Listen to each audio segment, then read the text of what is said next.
대형주 매매는 시황과 연관된 시황 연계 매매를 반드시 해야 된다는 타이밍이 굉장히 중요한 거고요. 주가라는 거는 주식시장 내부 안에 수급적 요인이 상당히 많이 작용을 하는 거거든요. 그렇죠. 그 안에 새로운 그 안에 독특한 메커니즘이 따로 있어요. 정말 그걸 아는 게 굉장히 중요한 거거든요.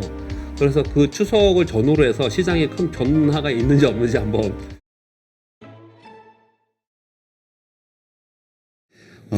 지금 우리가 우량주 중심으로 주린이들이 많이 투자를 해왔잖아요. 예. 작년에 들어오신 분들 예. 그리고 올해 들어오신 분들. 그러다 보니까 오히려 좀 실망하는 경우가 있어요. 왜냐하면 맞습니다. 안전하게 대형 우량주로 들어왔는데 맞습니다. 오히려 수익률이 예. 그래서 삼성전자 투자하신 분들은 내가 바보 된 것 같다 뭐 이런 얘기 많이 하고. 근데 우리가 참 그 시장을 판단하기가 어려운 게 최근 얼마 전까지만 해도 그 뭐 LG 화학이죠. 네. LG 화학하고 SK 이노베이션 네. 이런 것들에 대해서 외국의 그 회사들에서는 매도 리포트가 나왔단 말이에요. 네네. 사실상. 예. 그래가지고 이거는 이제 끝났구나. 이런 분위기가 이렇게 깔리다가 또 어느 순간 최근에 이제 2차 전지야. 네. 이러면서 또 부각이 된단 말이죠. 예. 그리고 또 상승을 하고. 예. 투자 판단을 참 하기가 어려운 거예요. 주린이들이 어떤 정보를 내가 투자할 때 참고를 해야 될 것이냐. 네. 그리고 바뀌는 이 시장의 그 섹터나 종목의 어떤 흐름을 어떻게 이해해야 될 것이냐. 예. 일단 성장주 섹터에서는 이번 2차 전지도 그렇고요. 네. 두 가지 지금 질문으로 제가 부분에서 말씀을 드리겠습니다. 일단 삼성전자나 뭐 LG화학이나 이런 대형주의 매매들 있잖아요. 네. 대형주는 절대적으로 우리 시장은 시황의 영향을 받습니다.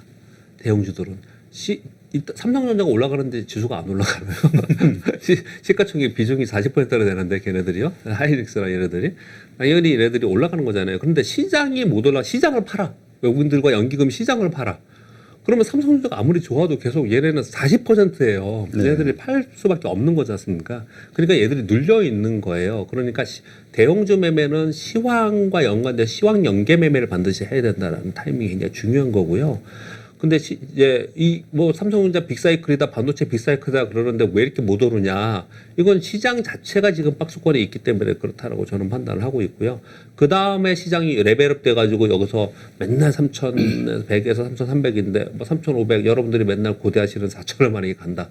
당연히 삼성전자가 제일 먼저 가겠죠. 그렇죠. 그렇게 판단하시는 게 그들 쪽은 좋을 거라고 생각이 들고요.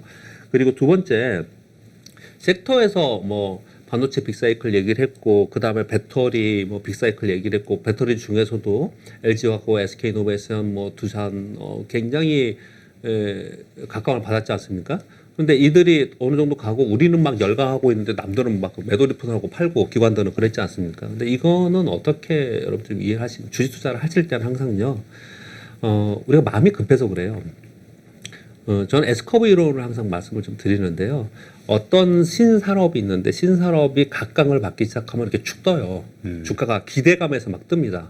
기대감에서 이렇게 떴다가 어느 순간 되면 그 기대감이 꺾인 게 아니에요. 더 성장할 산업이에요. 그럼에도 불구하고 주가는 떨어집니다. 이미 이 기대감 갖고 올라온 게 있기 때문에 떨어져요. 더 쉽게 냉정하게 얘기하면 이런 거거든요. A라는 기업이 있어요. A라는 기업이 향후에 지금 실적을 얘기를 할게요. 0에서부터 출발해가지고 이익으로 봤을 때 1,000억이 날 거야 라는 것을 바탕으로 가져가요. 결국 나중에 1조 날 거야. 그래도 아무튼 1,000억이라는 게 날 거라고 했을 때 얘가 기대감에서 올라갈 때 2,000억, 3,000억까지 선마장와서 막 떠버립니다. 그래 놓고 딱 어느 순간에 보면은 그래서 지금 1,000억뿐이 안 나는데 3,000억, 4,000억까지 벌써 여기까지 왔잖아. 야, 그 다음에 1조 나오는 꼴을 봐야지. 이거 어떻게 봐? 요 순간이 생겨요. 그러면서 실제로 앞으로 성장 섹터임에도 불구하고 중간에 한번 꺾입니다. 그래서 제가 S커브, 이건 전부 제 이론이 아니고 전 세계 투자의 구루의 많은 책들에 나오는 이론들이에요. 그래서 올라갔다가 꺾였다가 그 다음에 다시 오르는 이런 S를 그립니다. 그 다음에 올라갈 때 정말 대세 상승을 올리거든요. 이런 대표 종목이 바로 테슬라였습니다. 2차 전지도 정말 그 전기차가 완전 대중화되면서 2차 전지 수요 지금도 공급보다 수요가 많다고 하죠. 그렇게 되면서 고체 전지가 나오고 지금은 사실 여러분 우리가 길거리에서 전기차 많이 보긴 하지만 전기차 충전하는 데가 주변에 많지 않잖아요. 네, 보기 드물죠. 사실 많지 않지 않습니까?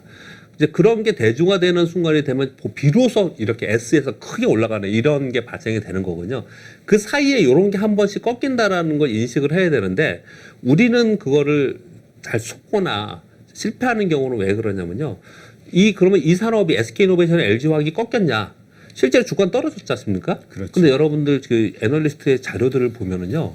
좋다라고 해요. 무조건 들고 가라고 합니다. 다 앞으로 좋을 거라고. 다 좋을 거라고 얘기합니다. 그런데 주가는 떨어져. 그러면 어떤 사람은 애널리스트 막 욕하기도 하고. 그러니까 사라고 하고 자기들은 판다 이런 얘기 하지. 사실은 아니에요. 그런 개념이 아니고요. 그들은 미래를 보는 거에 계속 좋게 보는 겁니다. 그러나 주가라는 게 그렇게 움직인다는 걸 이해하셔야 된다는 걸 말씀을 좀 드리는 거예요. 그래서 고고하고 계속 올라가죠. 요즘 메타버스에 자이언트 스텝 막 뜨고 막 이런 거잖아요. 그렇게 막 뜨면 그러면 얘가 지금 어디까지 왔냐를 봐야지 그냥 계속 좋다고 하면 좋다니까 뭐 사야 되는 거 아니냐 이건 아니라는 거죠. 요 말씀 하나 드리고요. 얘기하다 보니까 하나 또 생각이 드는 게 있어서 하나 더 말씀드리면 네. SK이노베이션이나 LG화학이 대표 종목이니까 계속 이 두 종목을 얘기를 하는데 요 두 종목이 빠지는 동안에도 2차 전지의 소재 업종은 계속 떴죠. 이거는 왜 이런 현상이 벌어지냐면 시장이 박수권에 있기 때문에 그러는 거예요. 아까 좀 전에 제가 말씀드렸듯이 시장이 여기서 딱 레벨업에서 가잖아요. 네. 그러면 당연히 LG와 SK이노베이션, 삼성전자, 현대차가 가는 거고요. 지금은 시장이 거기에 있기 때문에 분명히 성장은 맞는데 얘들은 못 가. 그러면 당연히 2차 전지에 있는 ETF나 2차 전지 펀드는 어딘가 다른 거에 들어가야 될 거 아니에요. 그렇죠. 그러니까 얘네들은 그 후방에 있는 걸 살 수밖에 없는 거거든요.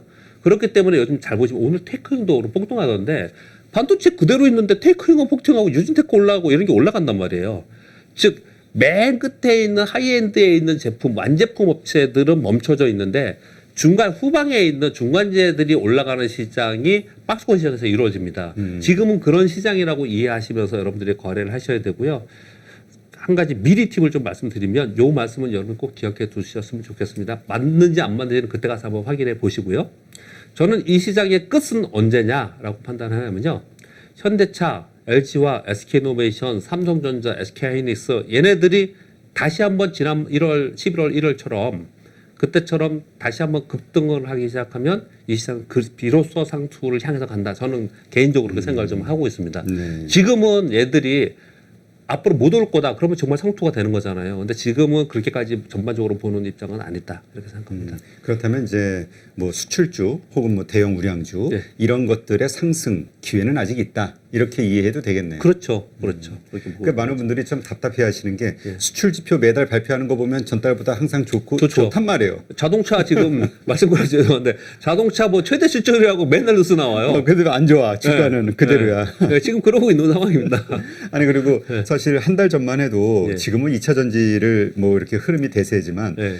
한 달 전만 해도 불과 예. 막 자동차주에 대한 추천들이 제일 많았잖아요. 갈 것이다, 갈 것이다 이런 컨센서스가. 지금 한 달 동안에 전 증권사에서 나오는 보고서들 있잖아요. 예. 전부 다 모아서 올 하반기에 제일 좋은 섹터 그러면 90% 이상이 반도체하고 자동차입니다. 거기 다 그렇게 나와 있습니다. 그러니까 이제 어떤 분들은 그런 얘기를 해요. 예. 아, 이제까지 안 맞았는데 예. 이걸 믿자니 불안하고 또 안 믿자니 또 찜찜하고 예.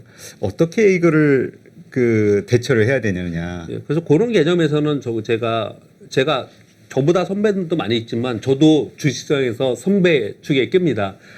나이도 그렇고 경력도 그렇고 그리고 투자를 오랫동안 제가 했지 않습니까?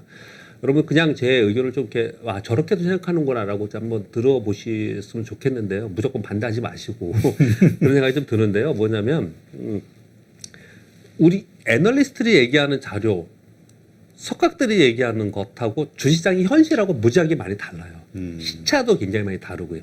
극단적인 예를 한번 들어볼까요?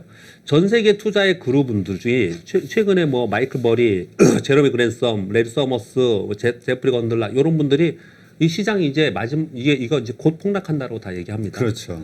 우리나라의 모모 교수님들이 곧 내년에 폭락한다고 요즘 맨날 얘기를 하고 있어요.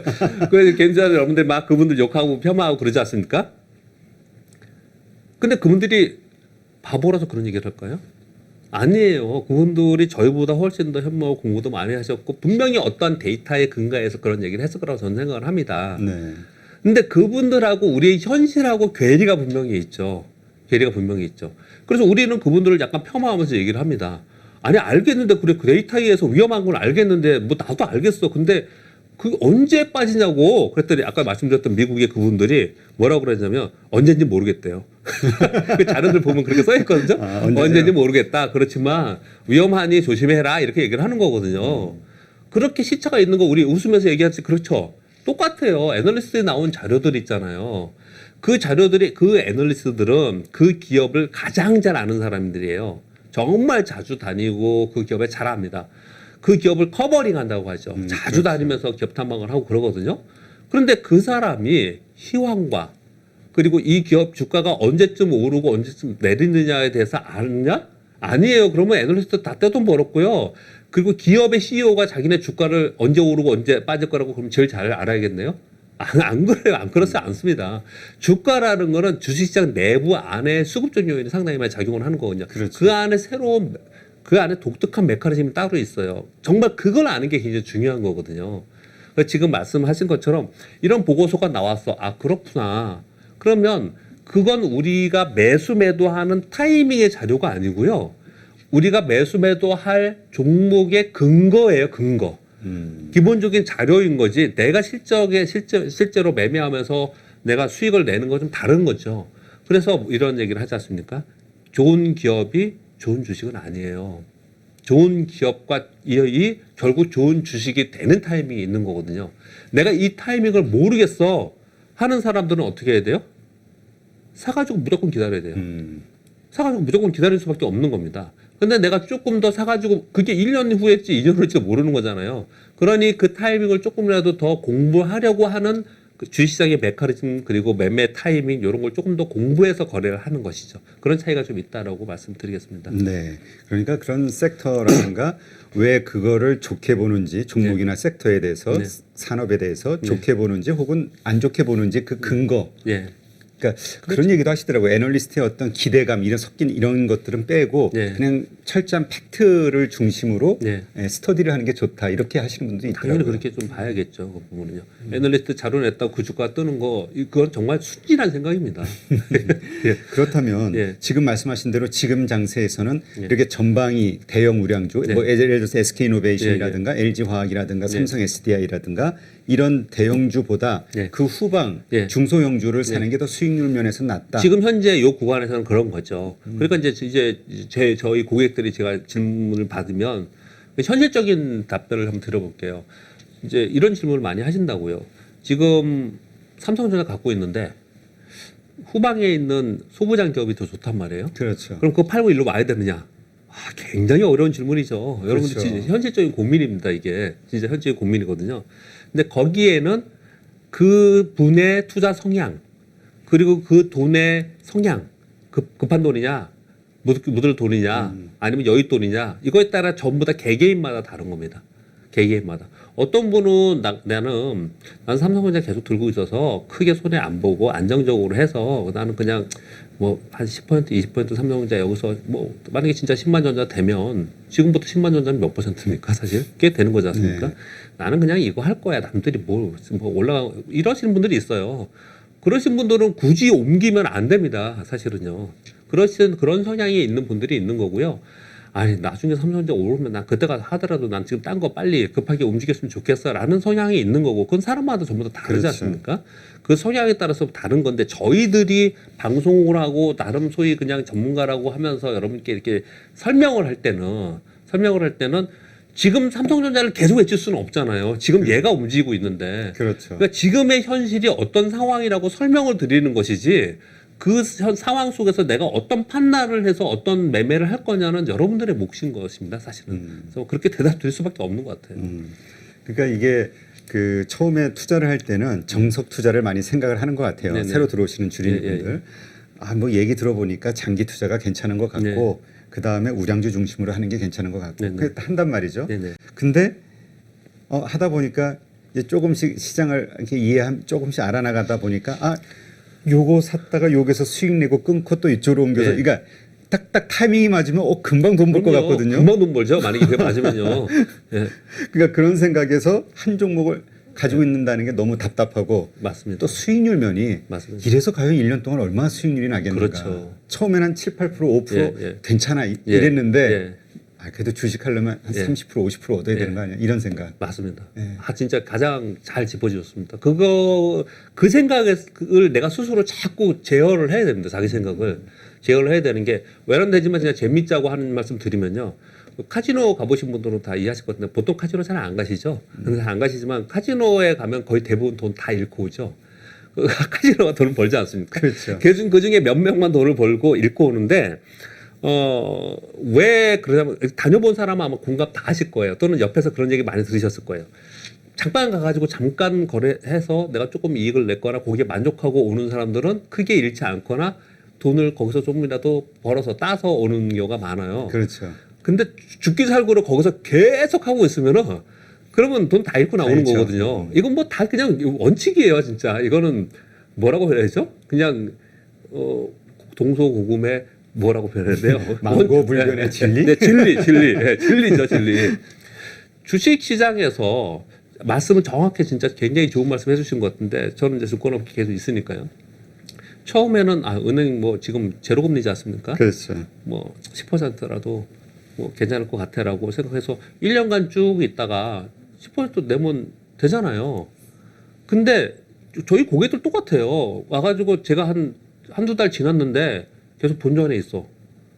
뭐 한 1%뿐이 안 났어. 무지하게 답답해합니다. 그거 그냥 못 견뎌요, 그걸요. 왜냐? 내 눈에 띄거든요. 저거 오늘 20% 올랐어. 저거 10% 올랐어. 내 눈에 다 띄거든요. 저거 사서 팔고 요거 사고 막 그러면 한 달이면 막 더블하고 막 이렇게 보이거든요. 아니 그렇게 쉬우면 누구나 다 돈 벌었겠죠. 그걸 누구든지 다 했겠죠. 그래서 그게 내가 딱 정말 매매의 달인이 돼가지고 그렇게 한다라는 거는 불가능하다고 아예 그냥 생각을 하시고 내가 목표를 세우는데 차근차근히 내 목표까지 도달한다라고 하시면 주식투자가 쉬워지고 좀 편해집니다. 그렇죠. 네, 그렇게 하셨으면 좋겠습니다. 그러니까 결국 이게 우리가 이렇게 그러니까 보통 뭐 차트 보는 법 뭐 이런 거 많이 얘기하잖아요. 이런 것도 중요하지만은 네. 그런 어떤 그 사람의 어떤 욕심, 네. 이 생겨나는 욕심을 제어하고 없애는 거 이것도 정말 필요한 스킬이다. 뭐 이렇게 얘기하시는 분도 있더라고요. 네, 그렇죠. 그래서 제가 지난번에 책 가지고도 한번 제가 네. 여기서 815번에 했지 않습니까? 근데 제가 그래서 저를 차트스타라고 부르는 걸 전 싫어해요. 제 책을 읽어보신 분들은 아시겠지만 제 책은 전부 다 뭐라 그러냐면 무슨 신호가 나와서 매수고 무슨 신호가 매도 이런 게 아니고요. 무슨 신호가 나왔는데 왜 이 신호가 나왔냐? 사람들이 심리가 여기서 살려고 하는 거야. 여기서 팔려고 하는 거야. 여기는 관망이야. 여기 도망가려고 해. 이 심리가 그 차트에 있는 거거든요. 한 말씀만 더 드리면. 그래서 제가 왜 좋은 종목을 애널리스트들이 해주잖아요. 네. 그러면 좋은 기업인지 알겠어. 그러면 그게 좋은 주식이 되는 타이밍이라는 게 있잖아요. 그쵸. 그 타이밍을 아주 정말 말도 안 되게 우둔한 대답을 드릴게요. 뭘 것 같습니까? 모두 다 사려고 할 때입니다. 모두가 사려고 하는 타이밍의 시그널이라는 게 있는 거거든요. 그렇죠. 그리고 또 제가 또 말도 안 되는 말씀 재밌자고 답을 드려보면요. 지금 이제 코로나 때문에 못하지만 제가 1년에 4번 정도 오프라인 전국에서 강연회를 그냥 저 혼자 그냥 재미로 했었어요. 예. 보통 한 100분, 200분 정도 예전에도 많이 오시고 그랬거든요. 근데 요즘에 여러분들 너무 좋아해 주셔갖고 이거 끝나고 하면 정말 많이 올 것 같아요. 지금요. 예. 쭉 시황 얘기하고 다 얘기하고 종목 얘기하고 매매 전략하고 다 끝나고 나서 나 이 종목 때문에 골치 아파 죽겠다. 이러신 분 손 드세요. 손 드세요. 제가 대답 드리겠습니다. 어떻게 될지. 그래놓고 화면에 탁 빔 프로젝터를 띄워놓고요. 이제 질문을 받아요. 그러면 이제 요즘 같은 사람들이 뭐라고 했어요? 삼성전자요. 이랬단 말이에요. 현대차. 그러면 제가 삼성전자 차트를 딱 띄워놔요. 네. 딱 띄워놓고 그분 100분한테 물어봐요. 자, 삼성전자 지금 사야 되겠습니다. 손 들어오세요. 손 들고요. 팔아야 됩니다. 손 드세요. 더 사야 됩니다. 손 드세요. 그러면 절대 다수가 거의 공감하는 손 드는 게 있습니다. 그게 답이에요. 그게 차트이고 그게 답이거든요. 그 심리를 읽어내는 게 굉장히 중요하다라는 거거든요. 그러니까 우리가 이게 너무 주식투자를 어렵게 생각해요. 그렇죠. 너무 어렵게 생각해요. 지금 우리 서두에 그런 말씀, 지금 델타 변이 바이러스 때문에 시장이 뭐 흔들흔들하고 뭐 이러지 않습니까? 그러면 사실은 바이러스 때문에 걱정이 돼. 시장이 좀 왔다 갔다 변동성이 심해. 안 하면 되잖아요. 좀 뒤로 빠져 있으면 되는 거지 않습니까? 근데 이걸 델타 변이 바이러스 때문에 어떻게 될 것 같아? 얼마큼 빠질 것 같아? 어떻게 될 것 같아? 막 이런 거기서 이제 뭔가 기회를 잡으려고 하는 이런 거죠. 고민을 하잖아요. 단순하게 맞습니다. 그러니까 결국은 사실 어떤 경우는 기본적으로 기업이 괜찮은 경우면 좀 빠졌을 때 네. 사실은 그때 들고 있으시면 불안해서 더 빠질까봐 파는데 네. 그냥 제3자의 그냥 네. 그 방관자 입장에서 딱 지켜보면 이때가 또 살 때잖아요. 맞습니다. 그러니까 그러한 심리 예. 가지고 있든 가지고 있지 않든 예. 항상 객관적으로 볼 줄 아는 예. 어떤 심리가 필요하지 않을까? 그렇습니다. 시각이. 예. 예. 그럼 하나 가지 또 방법을 좀 말씀 좀 드리면 내가 종목이 10개가 있어요. 그러면 제가 이 시장이 흔들릴 때마다 우리가 해야 되는 건 뭐냐면요. 매니저들 다 그렇게 합니다. 시장이 흔들리면 올라갈 때는 아무것도 건들면 안 돼요. 올라갈 때는 그냥 여행 갔다 오시면 돼요. 뭐 코로나 아니라 뭐 해외여행 갔다 와도 돼요. 그냥. 어차피 그냥 올라가는데 왜 건드려요? 이거 잘라먹는 것뿐이 안 돼요. 그렇죠. 근데 시장이 빠지거나 이렇게 흔들리면 조정을 해줘야 돼요. 어떤 주식은 팔아버리고 어떤 건 더 사야 되고 어떤 건 더 사야 되고 어떤 거는 그냥 두고 막 이런 걸 해야 되거든요. 그런데 이런 얘기를 드리면 항상 여러분들이 뭐라고 대답하시냐면 난 그걸 못 하겠어 하라고 그러는데 난 그걸 못 하겠어 얘기를 하거든요. 이게 미련 때문에 네. 팔면은 오를 것 같고 네. 막 아까워 이제까지 기다린 네, 시간이. 그것도 있고 어떤 게 정말 더 갈지 안 갈지를 내가 몰라. 나는 그렇죠. 전문가 아니니까 이런 질문을 많이 하세요. 그걸 지금 말씀을 주셨지 않습니까? 예. 제가 방법을 가르쳐 드릴게요. 어떻게 하냐면요. 종목이 1부터 10까지가 있어요. 네. 이 종목을 내가 있는 게 아니고 내가 지금 현재 돈이 있어요. 1억이 있는데 1,000만 원씩 살 거예요. 1부터 10까지 해서 1번 내가 돈 있으면 살 거야? 사기 싫어. 그건 안 되는 거예요. 버는 거예요. 이거 사고 싶어? 얘는 빠지면 계속 더 사야 됩니다. 내가 이 주식이 있지 않고 현금으로 있고 내 주식을 보는 거예요. 객관적으로. 내가 새롭게. 지금 현재 이 주식을 사고 싶은지 안 사고 싶은지. 그게 답이에요. 그렇죠.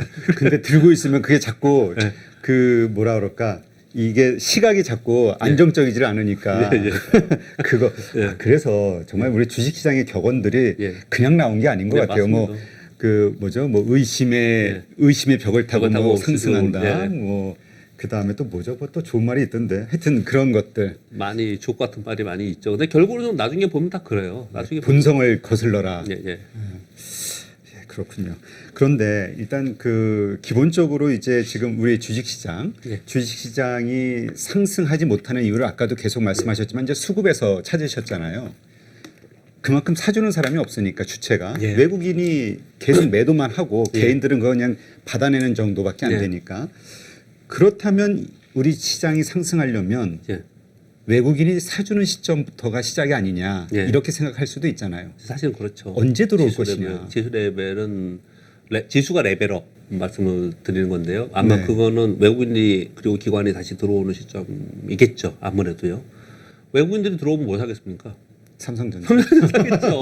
그러니까 뭐 당연한 얘기인 거예요. 그러니 뭐 지수는 당연히 레벨업이 됩니다. 그러면 외국인이 다시 들어오는 시점을 우리가 그냥 굳이 한번 판단을 해본다면 이런 거죠. 일단 기본적으로 현재 베이스를 한번 생각해 보자고요. 작년에 1월 달부터 팬데믹 이후 말고요. 1월 달부터 작년 말일까지 순매매로요. 순매매, 매수 매도를 이제 플러스 마이너스 순매매로 개인들이 48조 순매수했습니다. 네. 그 중에 딱 반을 외국인이 24조 매도하고 딱 반인 24조를 기관이 매도를 했습니다. 올해 지난주까지 62조 순매수했습니다. 개인들이 62조.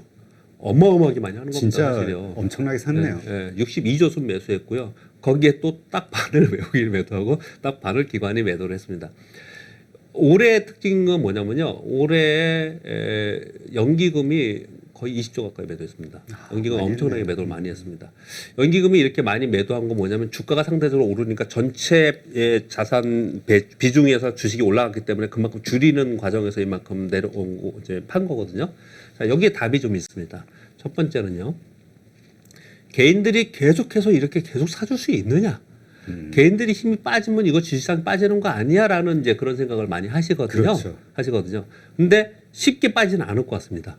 개인들이 계속 사줄 것 같습니다. 왜냐? 그걸 뭘 보면 되죠? M2 증가율을 보면 됩니다. 시장에 현금이 얼마큼 계속 풀리고 있느냐를 계속 보면 되거든요. 미국도 지금 3차 재난지원금 풀리고 있습니다. 아동수당이요. 우리나라 곧 소상공인이라고 개인들한테 돈 푼다고 그렇죠. 합니다. 돈이 계속 풀리고 있는 상황이에요. 근데 한 가지 걱정이 있죠.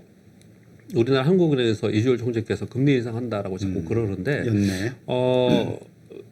신중하게 해야 되지 않을까? 저는 뭐 거기서 얘기해서 신중하게 해야 되지 않을 거라고 생각하는데 기본적으로 시중에 계속 돈이 있고 예탁 자산이 계속 늘어나고 있는 그런 상황입니다. 그런 상황이라서 개인들의 자금은 쉽게 끝나지 않을 것이다라고 생각합니다. 굉장히 좋은 현상입니다.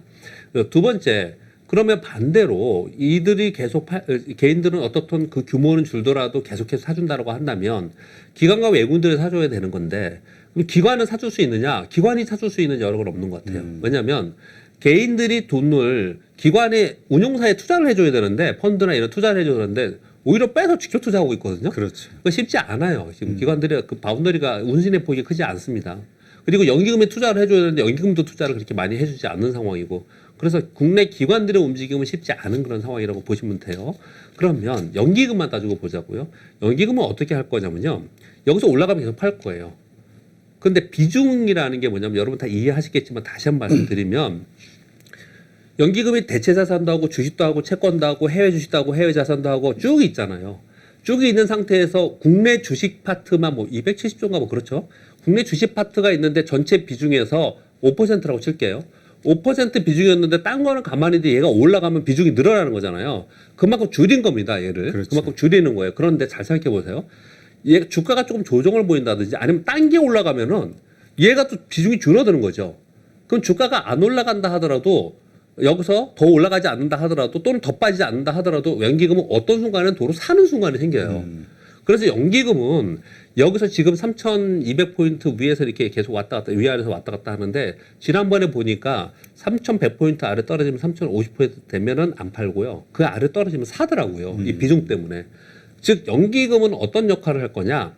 이 시장의 하방 역할을 할 가능성이 더 높아요. 네. 빠지면 연기금이 사주면서 하방을 일단 방어할 역할이 상당히 있다. 이 정도 보시면 어떤가 생각하고요. 이제 드디어 이제 외국인. 제가 말이 되게 많습니다, 여러분께. 외국인을 보면 외국인들은 전체 인덱스에서 우리나라가 들어오는 거잖아요. 그 비중도 MSCI. MSCI 인덱스에서 우리 비중이 그렇게 크지도 않아요, 사실은. 그 중에 이머징의 빈적 있고 MSCI의 우리나라는 이머징입니다. 이머징에서 제일 많이 중국하고 있고요. 거기서 일부가 우리한테 들어온 거지 않습니까? 지금 전체에서 그 비중을 정확하게 수치를 제가 말씀드리지 못하고 있지만 굉장히 작습니다.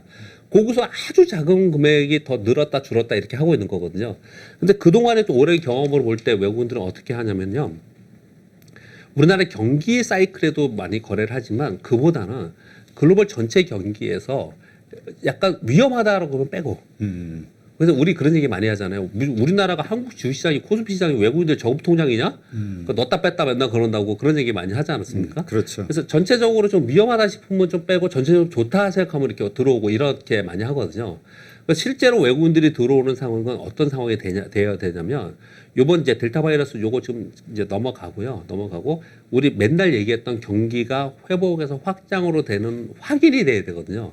근데 그 확인이 우리나라 될 가능성이 상당히 있는데 미국은 2분기에 피크아웃 되면서 쿨다운 된다는 얘기 표현을 많이 쓰거든요.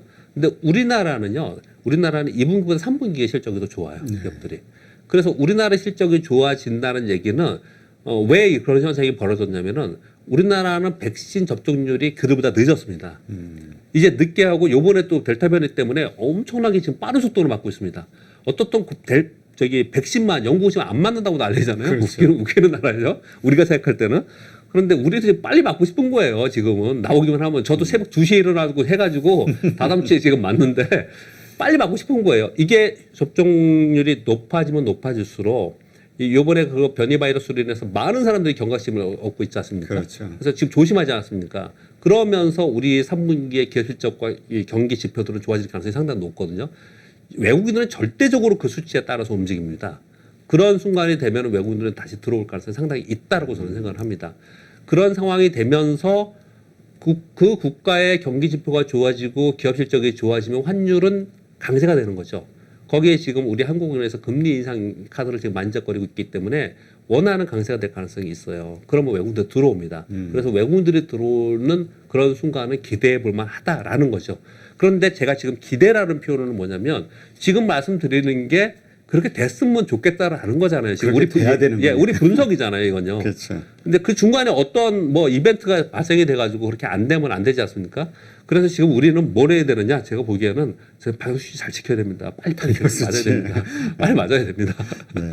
하여튼 뭐 지금 그 말씀하셨듯이 외국은 뭐 이렇게 슬슬 피하고 1차 맞고도 2차 뭐 여러 가지 이유로 안 맞으려고 하는 사람들이 늘어나고 있다는데 우리는 참 그런 걸 한번 쏠리면은 확 쏠아가니까 우리 뭐 대단하지 않습니까? 우리? 하여튼 지금 1,150원대인 이 환율 뭐 앞뒤로 올라가락 내리락 하는데 이것이 이제 원화 강세로 되는 어떤 상황이 됐을 때 그걸 보통 어떤 분들은 보통 한 3분기 정도 생각하시는 분도 있긴 하더라고요. 지금 이제 이거는 어떤 차이를 좀 보시면 되냐면요. 전체적으로 위기가 있냐 없냐도 이제 보시는데 전체적으로 글로벌리 델타 변이 바이러스가 있거나 위기가 생기면 요번에 1,150원까지 올라왔잖아요. 그렇죠. 그러면서 달러로 돈이 가기 때문에 달러 강세가 되고 우리 원화 약세가 되는 거잖아요. 그러니까 요게 잠잠해지면 또 다시 또 반대로 가는 거거든요. 이게 첫 번째이고 좀 전에 말씀드린 것처럼 환율이라는 건 그 나라의 경쟁력이에요. 그래서 미국이 상대적으로 굉장히 빠른 속도로 경기 회복이 됐고 백신 접종도 높았고 그랬지 않습니까? 인문주의 국가들은 헤매고 있는 거잖아요. 접종률 그렇죠. 엄청나게 낮아요 지금요. 그런데 이 백신이 점차적으로 접종률이 높아지면서 경기 교육이나 이런 게 활성화되면서 상대적으로 그 속도가 이머지 마켓이 빨라지기 시작하면은 달란트스가 떨어지면서 얘네가 강세가 될 가능성이 있거든요. 요게 3분기 얘기를 많이 해요. 좀 전에 말씀드린 대로. 그래서 우리 3분기는 한번 기대해 볼 만한 시장이다. 이렇게 생각을 좀 하고요. 요건 이론적인 데이터에 의해서 여러분께 말씀을 드리는 거고요. 경험 얘기 한번 드릴까요? 우리나라는요. 경험이 더 마음에 드는데. 그렇죠. 경험 얘기를. 왜냐면 주식시장은 의외로 경험치가 맞아요. 굉장히 예, 중요하거든요. 사람의 심리로 움직이는 심리로 시장이다 움직이니까요. 우리나라 시장은 추석 지나고 좋아집니다. 진짜 신기하게 막 헤매다가도 추석 지나고 좋아지거나 아니면 추석 지나고 밀리는 경우도 물론 있었어요. 근데 추석이 굉장히 큰 변곡적이더라고요. 그래서 요번에 추석이 또 요번에 조금 빨리 오죠. 그래서 그 추석을 전후로 해서 시장에 큰 변화가 있는지 없는지 한번 그냥 저 사람이 저런 얘기 했는데 한번 기억해 뒀다가 재미로 한번 좀 보시면 어떤가 생각합니다. 네, 알겠습니다. 하여튼 뭐 투자하시는 분들은 지금 하신 말씀, 뭐 미시적으로나 거시적으로 전체 이렇게 좀 참고하실 만한 내용들이니까 잘 한번 새겨 들으시고 투자하실 때 투자하기 전에 한번 꼼꼼하게 한번 짚어보시면 좋을 것 같네요. 네, 오늘 재밌게 오늘 그 좋은 인사이트를 이렇게 풀어주신 교보증권 박병창 부장님께 감사드립니다. 수고하셨습니다. 감사합니다. 네.